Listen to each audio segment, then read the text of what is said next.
എല്ലാവർക്കും നമസ്കാരം. വളരെ വലിയൊരു സന്തോഷ നിമിഷത്തിനാണ് നമ്മളിപ്പോ സാക്ഷ്യം വഹിക്കാൻ ഒരുങ്ങുന്നത്. മീഡിയ പീഡികയിലാണ് നമ്മൾ ഒത്തുകൂടിയിട്ടുള്ളത്. പാപ്പ റോയിൻസിലെ നമ്മുടെ സുഹൃത്തുക്കളെല്ലാം തന്നെ ഇവിടെയുണ്ട്.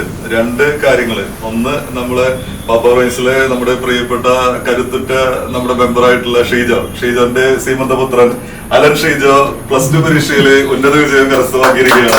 അപ്പൊ ആ സന്തോഷ നിമിഷം പങ്കിടാൻ നമ്മള് അലന് നമ്മുടെ ഒരു സ്നേഹോപഹാരം സമർപ്പിക്കുന്നതിന് വേണ്ടിയിട്ട് നമ്മുടെ പ്രിയപ്പെട്ട സുഹൃത്തും മലയാളത്തിലും തമിഴിലും ഇന്ന് ഒരുപാട് സിനിമകളിലൂടെ വിജയക്കൊടി പാലിച്ചു മുന്നേറുന്ന നമ്മുടെ പ്രിയപ്പെട്ട സുല്ലേട്ടൻ നമ്മോടൊപ്പം ഉണ്ട്. ആ സ്നേഹാദരം സമർപ്പിക്കുന്നതിന് വേണ്ടിയിട്ട് സുല്ലേട്ടന് നമ്മുടെ പാപ്പ റോയിൻസിന്റെ പേരിൽ ഒരുപാട് നന്ദി സ്നേഹവും അറിയിക്കുന്നു. അലൻ ഷീജോന് നമ്മുടെ പാപ്പ റോയിൻസിന്റെ സ്നേഹോപഹാരം സുല്ലേട്ടൻ സമർപ്പിക്കുന്നു. ഇനിയും ഉയരങ്ങളിൽ ഇനി ഒരുപാട് ഷീജോന് താങ്ങും തണലും.